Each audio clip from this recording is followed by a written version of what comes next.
शुभेच्छार सहित आरंभ करुछि गपटिए। गपटीर नाम बुली। बैशाख मासर झांझी पवन उदुउदिया दुई पहरी गाँ दाण्डरे कुकुर पिलाटिए भी देखिबाकू मिलिबनी। सूर्यंकर रौद्रताप को अमानिया तातिला पवन ता सांगकू गाँ दाण्डर धूली और सुखिला पत्र एमिति झणझण शब्द करी कितिकिति खेलुथांती जे सेठी मनीष तो मनीष पशु पक्षी भी गातरू बाहरिबाकू डरिबे। किंतु गाँर कोणमुंडा घरर दाण्ड पिंडारे बुढ़ाटीए कांथको आउजी बसी थाए। शरीर में वस्त्र बोली अंटाठू आंठू जाए केवल धोती खंडे, ताहा पुणी कोउ जुगरू सफा सुथुरा होई नथिबारु ताहा धला धोती कि हलदिया बारी हेउ न थाए। मझिरे मझिरे बुढ़ाटी ता हाथटीकू चट्टाणरे बुलाई बुलाई कौन खोजिला परी मन होउथाए। किछि समय खोजिबा परे पछपटू हाथ बुलाई चिरा गामछा खंडे आनी बेक और काख तल पोछिबाकू लागि पड़े।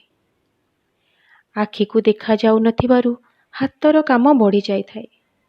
थर थर हाथरे दरांडी दरांडी पाखरे थिबा एक लोटाटीकू टाणी आनी पाटिरे दबा मात्रे सेथिरु ठोपाए भी पानी बाहरु न थाए। लोटाटीकू तले कचाड़ी बुढ़ा डाक छाड़े, बुली बुली हईलो बुली, आलो कुआड़े गलु, पानी मुंदे दउनु, केते बेलु डाकिलिनी।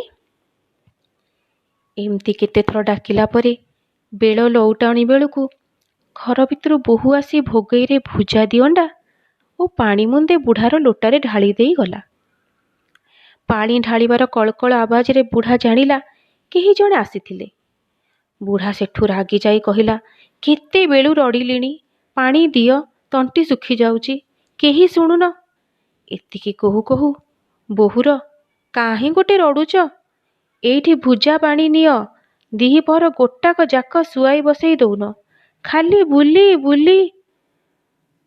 बुढ़ा हाथटा बढ़ई भुजा भोगई की खोजु खोजु घर भितरु बिलेईटा आसी भोगई भितरे मुह को पुराई देई पसंद नहेला परी जाई बुढ़ा पाखरे कुजटिए काढ़ी बसिला। आउ बुढ़ा हाथ जाई बाजिला बिलेई देहरे। बिलेई कला म्याऊ। हुस हुस करी बुढ़ा भुज भोगईटू अंटी को टाणी नेला और सेथिरु दिमुठा पाटी को पकई लोटारू पानी मुंदे पे दीर्घ निश्वासटे मारी गोटाए गोड़ को लंबाई बसिला। खरा लेउटाणी हेबारु पिला माने घरु बाहर को बाहरिले खेलिबाकू। गाँ दाण्डरे दौड़ा दौड़ी खेलु खेलु पिलांक नजर पड़िला बुढ़ा उपरे। सेथिरु गोटाए पिला बाहरी कहिला, हय जेजे, भुजा तमे खाउच ना बिलेई। बुढ़ा ताहा शुणु शुणु गामुछाटा कांधरू काढ़ी दुई पाखकू बुलेई बुलेई जा जा करी लागिला। पुणी बुली ए बुली बोली डाक छाड़िला। छुआ माने कहिले, ए बुढ़ा को बुली को डाकुचु, बुली आओ नाही, बुली तो गलाणी बुली। एतिकी कही हसा हसी हेले ठो ठा करी। बुढ़ा शुणी रागी जाई पिलांकू दुई अक्षरी भाषा लगई गाली करी उठिला। बुढ़ा उठिबार देखी पिला माने दौड़ा दौड़ी होई किए कुआड़े लुचि गले। राग तम तम होई बुढ़ा हाथटीकू पछपटकू नहीं कांथकू लगाई आस्ते आस्ते करी बसिला। बुढ़ार चुप होई बसिबा देखी एथर पिला माने जे जोंठी थिले खप खाप होई दांडकू डेई पड़ी आसिले। आ बुढ़ा पाखे बसी कहिले, हय जेजे, इंग्रेज माने कौन आम गाँ को आसीथिले। एई थिला नीतिदिनिया कथा। पिला मानकर बुढ़ा सांगे थट्टा लागिबा, बुढ़ा को चिड़ाइबा आउ तापरे बुढ़ाटू किछि ता अमलर कथा शुणिबा। हय रे बालुंगा दल, आइल पुणी, कही बुढ़ा तार पाकुआ पाटिरे हसी देई टिके कही बसे ता अमलर कथा।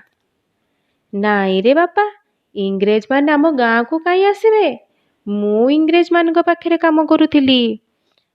सेठुरु गोटाए छुआ बाहर की कहिला, जेजे तमको इंग्रेज मान को देखी डर लागु नथिला।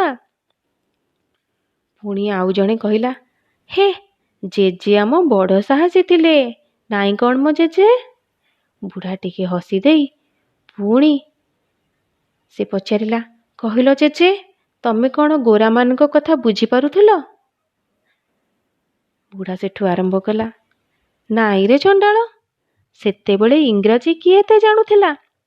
ଅନ୍ଧାର ଘରେ ବାଡ଼ି ବୁଲେଇଲା ପରି ସେମାନଙ୍କ କଥା ଆମେ ଶୁଣୁଥିଲୁ, ଆଉ ଷଣ୍ଢକୁ ଅଣ୍ଡ ଅଣ୍ଡ ପଢ଼ିଲା ପରି ଆମେ ତାଙ୍କୁ ଆମ କଥା କହୁଥିଲୁ। ଡର ତ ନଥିଲା, କିନ୍ତୁ ସେତେବେଳେ ଇଂରେଜମାନଙ୍କ ପାଖରେ ଯିଏ ଚାକିରି କରୁଥିଲା ତାକୁ ଲୋକେ ବଡ଼ ସମ୍ମାନ ଦେଉଥିଲେ। ସେଥିପାଇଁ ମୋ ପାଇଁ ସେତେବେଳେ ବାହାଘର ପାଇଁ ବହୁ ଝିଅ ଘର ଆସୁଥିଲା।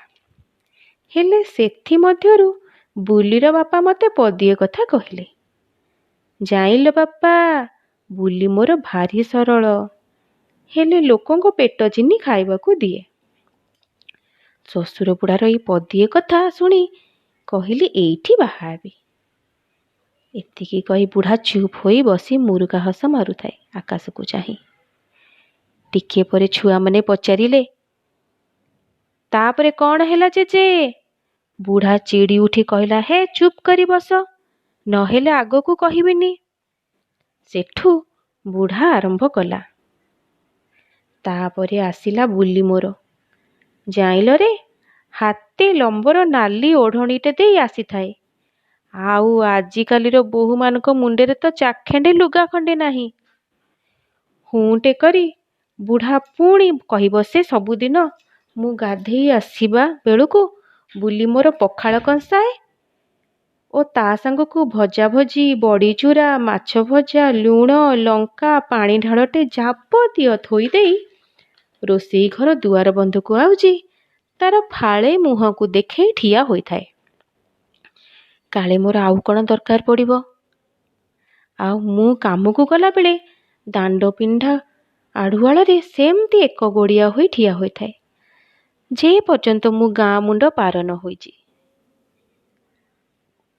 ବଡ଼ ପୁଅଟାକୁ ଜନ୍ମ କଲା ପରେ ବୁଲି ମୋର ଆହୁରି ଚକମକିଆ ଦେଖାଯାଉଥାଏ। ଛୁଆଙ୍କୁ ଯତ୍ନ ନେବା ମୋ ବୁଲିଠୁ ଶିଖିବା କଥା। ହେଲେ ସାନ ଛୁଆଟାକୁ ଜନ୍ମ କଲା ପରେ ବୁଲି ମୋର। ଏତିକି କହୁ କହୁ ବୁଢ଼ାର ଛାତି କୋହରେ ଭରିଗଲା, କାରଣ ବୁଲି ତାର ଛୁଆଟିକୁ ଜନ୍ମ ଦେଇ ଆରପାରିକୁ ଚାଲି ଯାଇଥାଏ, ଆଉ ବୁଢ଼ା ଛାତିରେ ଛାତିଏ କୋହ ଯନ୍ତ୍ରଣା ଭରି ଦେଇଥାଏ। ସେଥିପାଇଁ ବୁଢ଼ା ଜାଣି ବି ବିଶ୍ୱାସ କରିପାରୁନଥିଲା ବୁଲି ତାର ଏଇ ଦୁନିଆରେ ତା ପାଖରେ ନାହିଁ ବୋଲି। ଟିକେ ପରେ ପୁଣି ବୁଢ଼ା ଆରମ୍ଭ କଲା, ବୁଲି ମୋର ବଢ଼ିଆ ପିଠାପଣା କରେ। ଆରେ ତମେ ମାନେ ସେତେବେଳେ ଥିଲେ, ବୁଲି ହାତ ପୋଡ଼ ପିଠା ଖାଇଥିଲେ ତମ ପାଟିରୁ ଛାଡ଼ି ନଥାନ୍ତା। ଆରେ ଜାଣିଛ ସେ କୋଉ ଗୀତ ଗାଏ? ଏତିକି ବେଳକୁ ଗାଁ ମୁଣ୍ଡ ଠାକୁରାଣୀ ମନ୍ଦିରରୁ ଘଣ୍ଟ ଧ୍ୱନି ଶୁଭିଲା। ସନ୍ଧ୍ୟା ହେଲାଣି କି ରେ? ଏତିକି କହି ବୁଢ଼ା ହାତ ବୁଲେଇ ଆଣିଲା ବେଳକୁ ବୁଢ଼ାର ହାତ ଯାଇ ପାଖରେ ବସିଥିବା ବିଲେଇ ଦେହରେ ବାଜି ଉଠିଲା, ଆଉ ସିଏ ରଡ଼ି ଉଠିଲା ମ୍ୟାଉଁ କରି। ସନ୍ଧ୍ୟା ଗଡ଼ିବାରୁ ଯିଏ ଯାହା ବାଟରେ ଘରକୁ ଯାଇ ପାଠ ପଢ଼ି ବସିଲେଣି କେତେବେଳୁ। ଆଖିକୁ ଦିଶୁନଥିବାରୁ ବୁଢ଼ା ଭାବୁଥାଏ ପିଲାଏ ବସି ତା କଥା ଶୁଣୁଛନ୍ତି। ହେଲେ କାହା ପାଖେ ବା ଏତେ ସମୟ ବୁଢ଼ା ପାଖେ ବସିବାକୁ? ଅଣ୍ଡାର କିଟି କିଟି ଗାଁ ଦାଣ୍ଡରେ ଗଛ ଆଉ ବୁଦାମାନଙ୍କରେ ଜୁଳୁଜୁଳିଆ ପୋକମାନଙ୍କର ଚକମକ କରୁଥାନ୍ତି। ଅନ୍ଧାର ଘର ଭିତରୁ ଏକ ଡିବି ଆଲୁଅ ସହିତ ପଖାଳ କଂସାଏ ଆଣି ବୋହୂ ଡାକ ପକାଇଲା, ଏଇଠିକି ଆସ, ବଢ଼ା ହୋଇଛି। ଏତିକି କହି କଂସାଟିକୁ ଆଉ ଡିବି ଆଲୁଅଟିକୁ ଥୋଇ ଦେଇଗଲା ବୁଢ଼ାର ଶୋଉଥିବା ଦାଣ୍ଡପଟ ଘରେ। ଏତିକି ଶୁଣି ବୁଢ଼ା ଯିବା ଆଗରୁ ବିରାଡ଼ିଟା ମ୍ୟାଉଁ ମ୍ୟାଉଁ କରି ଆଗ ଚାଲିଗଲା ପଖାଳ କଂସା ପାଖକୁ, ଆଉ ତା ପଛକୁ ବୁଢ଼ା ହାସ୍ ହାସ୍ କରି। ଆଉ ଘର ଭିତରୁ ଖାଲି ଏତିକି ଶୁଭୁଥାଏ, ବୁଲି, ଏ ବୁଲି, ପଖାଳରେ ଲୁଣ ଟିକେ ଦେଇ ଯା। ଆଲୋ କେତେ ରଡ଼ିବି।